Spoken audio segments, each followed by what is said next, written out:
내면에 감추인 영성을 찾아서 그리스도인에게 영성이란 무엇인가, 오늘 이걸 전하겠습니다. 유례가 없는 시대를 만났습니다. 코로나로 인하여 모여서 예배하는 일이 불가능한 상황입니다. 예배는 모여서 하는 것이라는 생각이 지배적이었습니다. 이런 기존의 관념이 깨지고 있습니다. 따지고 보면 시대에 따라 모든 것은 변합니다. 지금은 당연시하는 일이 옛날에는 없는 일이었습니다. 예배당에 피아노를 놓는다든지 이처럼 마이크 같은 음향 장비를 쓴다든지 이런 건 역시 시대의 변화에 부응하여서 그런 겁니다. 그럴지라도 모든 것이 변할지라도 우리가 지향하는 목표와 가치는 변하지 않습니다. 하나님을 찾는 일입니다. 또 시대가 바뀌면 방식도 바뀔 것입니다. 하나님은 바뀌지 않습니다. 하나님을 찾는 사람의 마음 또한 바뀔 수 없습니다. 오히려 더 높은 가치를 향하여 나아갈 뿐입니다. 영성을 이루겠다, 이것입니다. 저의 설교를 듣는 청년 한 사람이 저에게 이렇게 물었습니다. 하나님께서는 우리 삶에 시시콜콜하고 사소한 일, 예를 들어 갑자기 컴퓨터가 고장났다든지 하루 일과가 계획한 것과 다르게 어그러졌다든지 그런 일에도 관계하시는가 물었습니다. 대부분의 사람은 하나님께서 비교적 큰 일에만 관심을 가지고 있는 것은 아닌지 이리 생각합니다.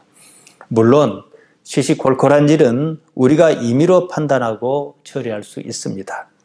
일일이 하나님께 여쭈어가며 하나님의 의중을 살피고 그럴 것까지는 없습니다. 하지만 예수님께서 마태복음 10장 27절에서 말씀하셨듯이 아버지께서 허락지 아니하시면 참새 하나라도 땅에 떨어지지 않습니다. 하나님께서는 그런 작은 것에도 관계하고 계신다. 이 말씀을 숙지하고 있어야 합니다. 지푸라기 하나라도 하나님 모르게 날리지 않습니다. 우리가 다 알 수는 없지만 하나님께서는 그런 것에도 섭리하고 계십니다. 그 때문에 하나님이시지요. 다만 우리는 시시콜콜한 일상사를 가지고 하나님께 나아가야 합니다. 하나님 아버지와 끊임없이 대화를 시도해야 합니다. 이런 행위는 내가 하나님을 아버지로 인식하고 있다는 뜻이며 하나님께 대한 친밀감을 형성합니다. 지난 시간에도 말씀드렸습니다. 영생, 곧 영원한 삶이란 무엇이냐? 시간적으로 오래오래 사는 것이 아닙니다. 하나님과 어떤 관계냐는 것입니다. 시공간의 제약에서 벗어나는 것으로 존재의 근본 주체시며 영원하신 하나님과 아버지와 자식의 관계를 맺고 있느냐, 이 문제입니다. 이러저러한 일로 하나님 아버지를 찾고 또 찾다 보면 친밀감과 함께 어떤 차원 높은 감성이 생깁니다. 저는 이것을 높은 차원의 감성이다 이렇게 말씀드린 적이 있습니다. 다른 말로 하면 영성입니다. 영성이 관념적 표현이라면 높은 차원의 감성은 보다 구체적인 표현입니다. 아무튼 영성이라 하겠습니다. 영성의 사람은 이 세상 사람과는 다른 차원의 삶을 삽니다.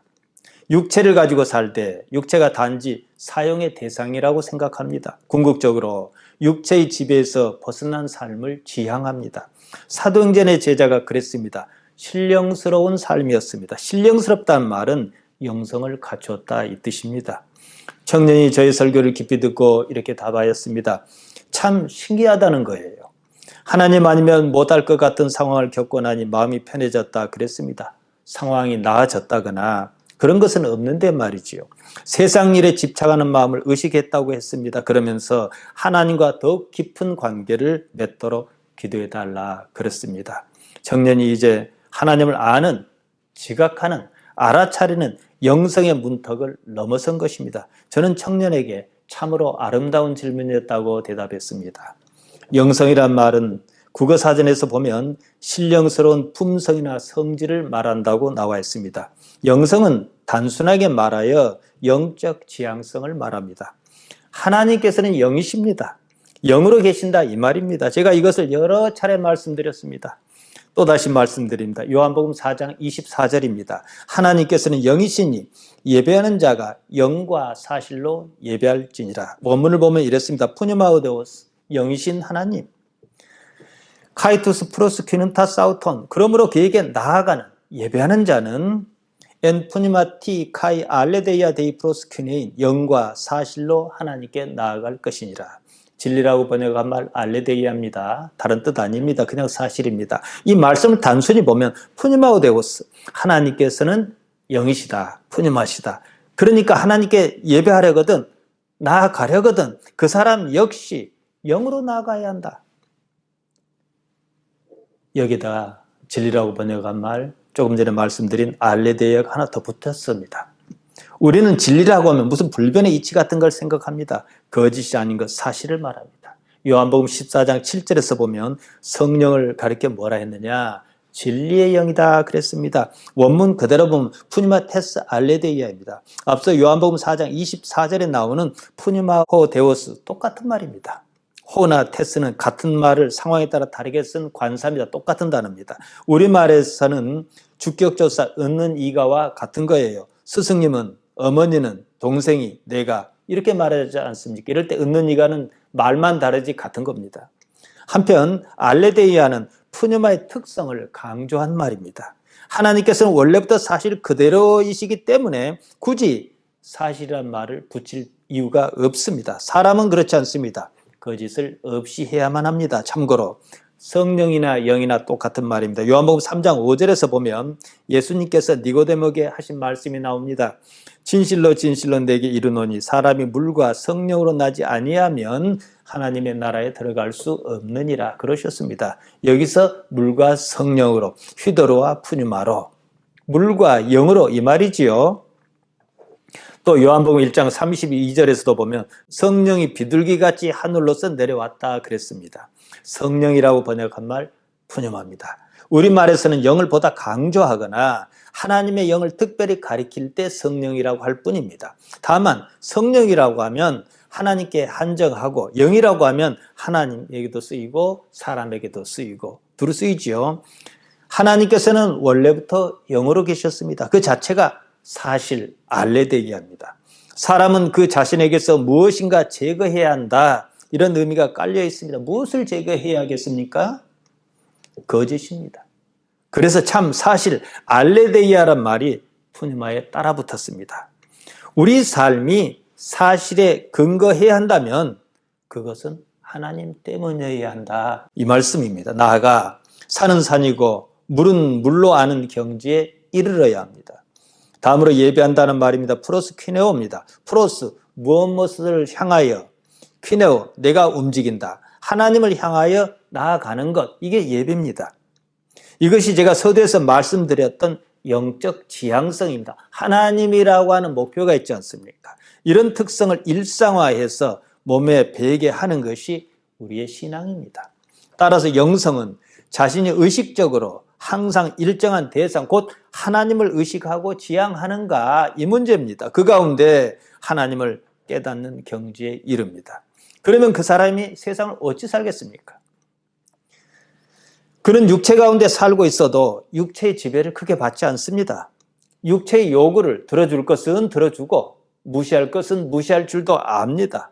그러다가 육체를 버린 날이 옵니다. 그의 영혼 푸뉴마는 하나님과 일체감에서 자유로움과 평안을 만끽할 것입니다. 예수님께서는 일찍이 그 말씀을 하셨습니다. 이 세상에 살 때 이 세상이 주는 평안을 기대하지 말라 그러셨습니다. 우리가 익히 알면서도 소홀히 여기는 말씀입니다. 워낙 자주 말씀드렸습니다. 요한복음 14장 27절입니다. 평안을 너희에게 끼치는 이고 나의 평안을 주노라. 내가 너희에게 주는 것은 세상이 주는 것 같지 아니하리라. 그러니까 무엇입니까? 세상이 주는 것도 있고 하나님으로부터 오는 것도 있고, 너희는 마음에 근심도 말고 두려워하지도 말라. 하나님을 아버지로 아는, 아버지와 관계 가운데 얻는 평안이 우리가 그토록 바라는 복이다. 이 말씀을 하고 싶으셨던 겁니다. 종교 행위는 뭐냐? 영성 활동입니다. 자신의 영성을 고양하기 위하여 일상에서 끊임없이 노력을 기울이는 행위입니다. 영성은 오감에 의존하는 감성이 아닙니다. 여기서부터는 여러분이 조금 주의해서 들으셨으면 좋겠습니다. 일상적인 사고 능력인 이성은 일상적인 사고 능력에서 오는 겁니다. 그것으로는 접할 수 없는 세계를 지향한다는 거예요. 자신의 더 깊은 실제를 만나도록 끊임없이 부추기고 끝내 그것과 완전한 일치를 이루려 합니다. 이게 영성이에요. 그 전에는 만족을 모르는 영혼 깊숙이 뿌리 박고 있는 성향을 영성이다 이렇게 말한다는 겁니다. 사실 이것은 인간의 본성입니다. 인간에게는 이러한 성향이 있다는 것 자체가 무엇을 의미하며 그 실체는 과연 무엇인가? 이 문제입니다. 인간은 신체적으로는요, 동물과 하등 다르지 않습니다. 이러한 성질 내지는 성향 때문에 동물과 다를 수밖에 없고 구분해야 하는 것입니다. 바로 딱 이 지점에서 예수님께서 하신 말씀이 떠오릅니다. 요한복음 6장 63절입니다. 살리는 것은 영이니 육은 무익하니라. 내가 너희에게 이른 말이 영이요 생명이라. 토 푸니마 에스틴 토 조 포윤. 살리는 것은 영이다. 해 사르카스 우코 벨레이우덴. 육체는 아무런 유익이 없다. 이러셨습니다. 예수님께서 살리고자 하시는 것은 사르카스 육체가 아니다. 영이다. 이러신 거예요. 육체는 무익하다. 그러셨습니다. 우리의 지향점은 육체가 아니라는 것. 비록 육체를 갖고 있을지라도 영이라는 그것이다. 이 말입니다. 내가 너희에게 말한 바가 무엇이냐? 다른 무엇도 아니다. 영이요 생명이다. 삶이다. 조의 생명, 삶이거든요. 푸니마 에스틴, 카이조의 에스틴 이렇게 말씀하셨어요. 인간이 하나님을 향한 감수성이 있을 때, 하나님을 지향할 때 육체의 영역에서 벗어날 준비를 갖춘 겁니다. 제가 이렇게 말씀드렸듯이 또 예수님께서 말씀하셨듯이 죽음이란 단지 육체의 문제입니다. 영의 문제가 아닙니다. 푸뉴마가 아닙니다. 영은 시공간의 지배를 받지 않습니다. 예수님께서 부활 사건으로 이것을 증명해 보여주셨습니다. 어느 동물이 하나님을 인식하고 예배하겠다고 그럽니까? 하나님을 인식하겠다고 했으면 끝내 찾아야 하고 또 거기 도달해야만 합니다. 영성은 초인격적이며 또 어떤 경지에 도달하려는 것입니다. 달리 말하면 천국의 경지에 이루고자 하는 겁니다. 그 때문에 종교라는 것이 생겨났습니다. 자신의 한계를 제대로 인식했다 이 말이기도 합니다. 인간에게는 감성이나 욕망, 이성적 사고나 분별질을 넘어 인간 모두에게는요 공통적으로 영적 본성이 있다 이 말입니다. 영적 본성, 영적 인간성 이것의 완벽한 실현이야말로 인간이 실현해야 할 최고의 행복이라는 것이 이 세상의 모든 영적 지도자가 공통적으로 하는 말입니다.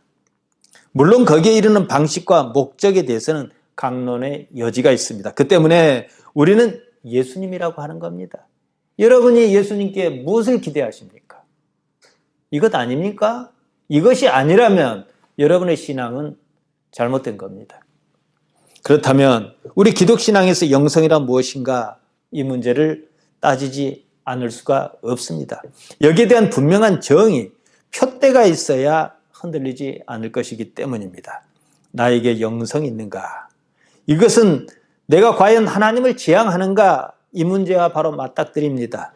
그 동력은 무엇이며 어디서 오는가? 이것 또한 생각해야 합니다. 성경은 영성이란 말을 구체적으로 언급하지 않습니다. 다만 사람의 내면에는 하나님을 찾고자 하는 무엇이 있다. 하나님께서 그렇게 창조하셨다. 그럽니다. 창세기 1장 27절이 그것을 말합니다. 하나님께서 자기 형상 곧 하나님의 형상대로 사람을 창조하시되 남자와 여자를 창조하시고 사람이 본 뒤 하나님의 어떤 모양을 닮았다는 말입니다. 형상이라고 번역한 말 젤렘입니다. 그림자라는 뜻입니다. 사람 내면에는 하나님의 그림자가 있다. 이겁니다. 의식 수준이 있는 사람은 그림자를 보고 실제를 파악합니다. 나무 그림자를 보고 그 나무가 무슨 나무인지 압니다. 사람 그림자를 보고 사람을 압니다. 하나님의 그림자를 인식했으면 하나님을 아는 단계로 나아가야 한다는 거예요.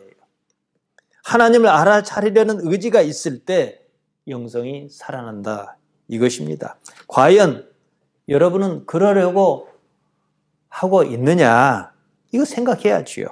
이 문제는 단순히 볼 문제가 아닙니다. 생각보다 매우 치열합니다. 어떤 이는 여기에 목숨을 걸기도 합니다. 왜냐? 목숨보다도 소중하기 때문입니다. 코로나 사태로 온 세상이 야단입니다. 모이지 못하니 예배조차도 못합니다. 큰 교회는 오래전부터 방송시설을 잘 갖추었으니 충격이 좀 덜합니다. 우리 교회처럼 이런 데가 문제입니다. 그렇다고 교회 나오지 말라고 했으니 그러고 말자 그럴 것인가? 코로나는 피하되 어떻게든 무슨 방법을 동원해서라도 예배하자. 무슨 이런 생각이 나에게 있는가? 이 문제를 따져보아야 합니다. 공부 못한 아이에게 방학은 그냥 노는 날이고 공부 잘하는 아이에게 방학은 자기가 못했던 것을 보충하는 기간입니다. 인터넷도 못하면 전화라도 붙들고 하자. 이런 의지가 있는가 생각해야지요. 이런 의지가 있다면 결국 그것은 하나님을 지향하는 품성 때문이 아니겠습니까? 진정한 행복감은요, 하나님과 깊은 관계 가운데 느끼는 높은 차원의 감성입니다. 영성은 궁극의 만족감을 줍니다. 하나님께서 나와 함께 계시다. 여러분이 아무리 이해가 있든 없든 간에 말이에요. 한번 생각해 보십시오. 세상이 주는 것과는 차원이 다릅니다. 이 말을 받아들일 수 없으면 평생도록 육신의 노예를 살다가 거기서 끝납니다. 사람이 무엇을 추구해야 하는지 깨달아야 합니다. 그리고 세상을 사는 방식을 바꾸어야 합니다. 교회가 아니더라도요, 또 절이 아니더라도 지금 시대를 영성의 시대라고 합니다. 이 말이 좋은 말인지 어쩐지 떠나 맞는 말입니다. 교회가 아니라 영성이다. 조금은 아프게 들어야 하는 대목 아닙니까? 교회가 그만큼 영성을 추구하지 않았다는 말입니다. 교회 말고 여기저기서 영성가가 나타나고 있습니다. 세상 사람이 교회에서 영성을 기대하지 않는다는 말이기도 합니다. 에카르트 톨레나 라마나 마르시나 바이런 케이티나 켄 윌버 같은 사람입니다. 특히 서구사회에서 어째서 그들에게 관심을 가지는가? 그들이 하는 말에 어떻게 내면의 평안을 누리는가? 생각할 점이 있습니다. 더 이상 교회에는 기대하지 않는다는 뜻이 아닌가 해서 씁쓸합니다. 그들을 비난하기에 앞서 그들은 거짓이다 이러기에 앞서 교회는 지금까지 무엇을 추구했는가 깊이 생각해야 합니다. 지금까지는요, 돈의 시대였습니다. 자본주의가 그것 아니겠습니까? 돈의 시대에서는 돈이 복입니다. 이제 그 시대가 저물어 가고 있습니다. 조만간 놀고 먹는 시대가 닥칠 겁니다. 놀고 먹는 것이 과연 복인가? 적어도 이런 의문도 가져야 합니다. 그때는 돈은 복이 아닙니다. 그 시대에 무엇을 하고 살 것인지, 무엇을 추구할 것인지, 무슨 준비가 있어야 합니다. 무엇을 준비하겠습니까? 켄 윌버는 인간의 의식을 세 단계로 나누었습니다. 인격 형성 이전의 단계, 인격의 단계, 초인격의 단계라 그랬습니다. 이 세 단계를 인간의 행복이라는 관점에서 인격 형성의 이전의 단계를 각각 의식하지 못한 지옥, 또 의식하는 지옥, 무의식적 천국 이렇게 말했습니다. 인격 형성 이전의 단계라는 것은 어린아이의 정신세계 같은 걸 말하죠. 언어 능력과 함적 사고를 형성하지 못한 때입니다. 윌버는 이런 어린아이 세계를 천진난만한 무의식적 천국으로 보지 않았습니다. 반대로 죄가 없는 온갖 욕망이 난무하는 세계로 보았습니다. 우리가 윌버의 말이 맞다 틀리다 이전에 이해하는 부분이 있지 않습니까? 하지만 자의식이 발달하기 전이므로 자신의 불행을 의식하지 못한 지옥이다 이렇게 간주했습니다. 다음으로 언어, 자의식, 합리성이 발달하고 인격을 형성한 정신세계로 끊없는 욕망과 갈등이 일어나는 의식하는 지옥의 세계라고 했습니다. 인간은 이 지옥에서 벗어나고자 자의식과 분별적 사고, 분석적 이성이 지배하는 인격적 단계를 초월하는 초의식적 혹은 무의식적 천국을 갈망하고 실현하고자 합니다. 이 단계야말로 인류의 정신이 도달할 수 있는 최고의 경지로서 모든 종교, 특히 신비주의 영성이 궁극적으로 도달하고자 하는 구원의 경지라 그랬습니다. 어린아이 시기는 언어 능력과 합리성의 발달로 개체적 인격을 형성하지 못한 때입니다. 그런 어린아이가 아니더라도 맹목적 욕망과 충동이 지배하며 현실과 상상의 세계를 명확하게 구분하지 못하는 정신세계를 가진 미성숙한 어른도 있습니다. 육체의 요구에 충실한 어른입니다. 그런 사람은 생물학적으로는 인간 혹은 동물적 인간 유형에 속하는 사람입니다. 함적 판단과 자제력이 없습니다. 무조건 욕망과 충동에 의하여 행동하는 사람입니다. 자신을 객관화하고 성찰할 능력이 모자라며 타인에 대한 배려나 양보 같은 것은 안중에도 없습니다. 욕망의 지배를 받은 이런 인간의 모형은 홉스나 프로이트 같은 사람에게서 두드러집니다.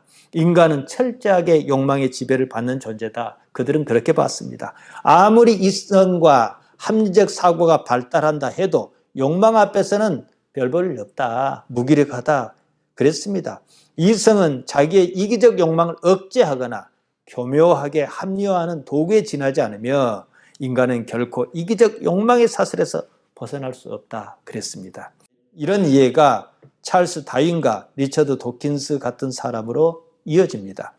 종교학자 기리성 교수는 윌버가 말한 어린아이의 의식하지 못한 지옥이 과장이라고 생각한다 그랬습니다. 그렇다고 이성과 무의식을 무시할 수도 없는 노릇이라는 겁니다. 이성을 존중하되 이성이 영성으로 승화하는 길을 찾아야 한다 이렇게 제안했습니다.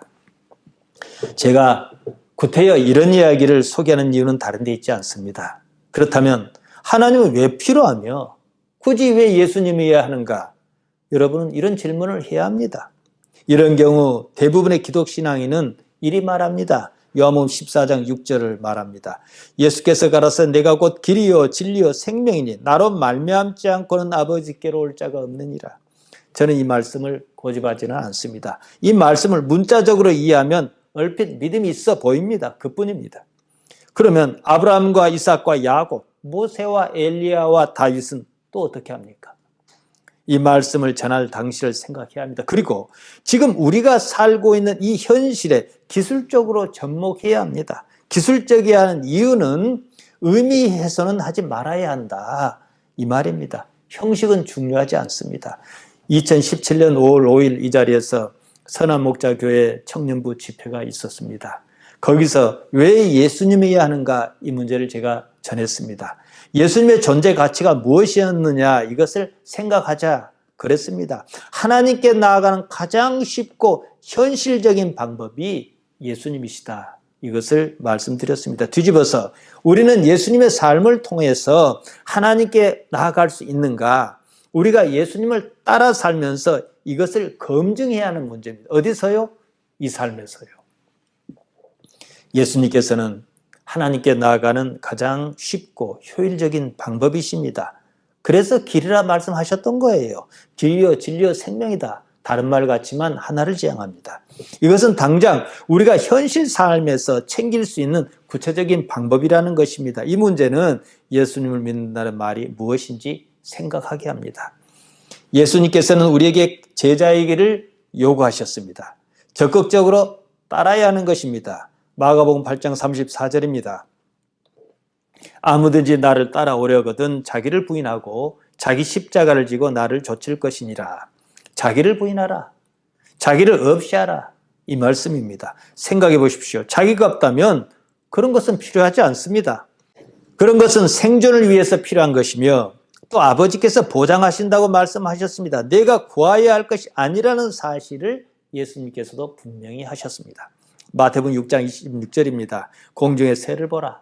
심지도 않고 거두지도 않고 창고에 모아들이지도 아니하되 너희 천부께서 기르시나니 너희는 이것들보다 귀하지 아니하냐. 이어서 말씀하셨습니다. 마태복음 6장 31절 32절입니다. 그러므로 염려하여 이르기를 무엇을 먹을까 무엇을 마실까 무엇을 입을까 하지 말라. 이는 다 이방인이 구하는 것이라. 너희 천부께서 이 모든 것이 너희에게 있어야 할 줄 아시느니라. 우리가 할 일을 말씀하셨습니다. 그리고 나서 마태복음 6장 34절에서 이 말씀을 하십니다. 너희는 먼저 그의 나라와 그가 누구겠습니까? 하나님이시죠. 그의 의, 하나님의 의를 구하라. 그리하면 이 모든 것을 너희에게 더하시리라. 하나님의 나라와 하나님의 정의를 구하는 것이 우리가 할 일이다. 이 말씀입니다. 영성을 제가 말씀드립니다. 하나님과 관계가 깊으면 깊을수록 나의 관심은 오로지 하나님께만 가 있습니다. 따라서 세상에는 나 말고는 하나님밖에 없는 거예요. 나는 하나님을 통하여 세상을 봅니다. 세상이 나에게 무엇을 했건 내가 그 일을 좋아하든 싫어하든 모두가 하나님 안에서 일어난 일입니다. 나는 그 일이 왜 일어났는지는 몰라도 하나님 아버지께서는 알고 계실 것입니다. 나는 다만 그 일로 하나님께서 나에게 어떻게 아버지신가 알아갈 뿐입니다. 그 때문에 세상에는 나 말고는 하나님밖에는 없습니다. 영성은 조직 가운데 나타나지 않습니다. 하나님 홀로 마주할 때 나타나는 현상입니다. 어떤 조직이든지 간에 엔트로피 법칙이 그렇듯 시간이 갈수록 진행 방향이 악한 쪽일 수밖에 없습니다. 도덕적 개인이 모인 집단에 의해서 나타나는 현상은 결코 이상한 일이 아닙니다. 그럴수록 각자는 홀로 돌아서야 할 뿐입니다. 개인은 조직에서 육신의 안녕을 기대합니다. 보장받기 바랍니다. 조직은 또한 그것을 보장하겠다 이런 제스처를 합니다. 경찰 조직, 검찰 조직 이러면 여러분에게 별로 좋은 느낌이 들지 않는 이유가 무엇이겠습니까? 자기들끼리만 잘해먹겠다 이런 느낌이 들지 않습니까? 조직 안에는 자기들만 있지 국민은 없습니다. 이 때문입니다. 예수님께서는 십자가를 지셨습니다. 하나님께서는 언제나 오르시다 이런 논지 때문이었습니다. 하나님 앞에서 홀로 서셨습니다. 하나님께서 아니 계신다면 십자가를 지실 이유가 어디에 있겠습니까?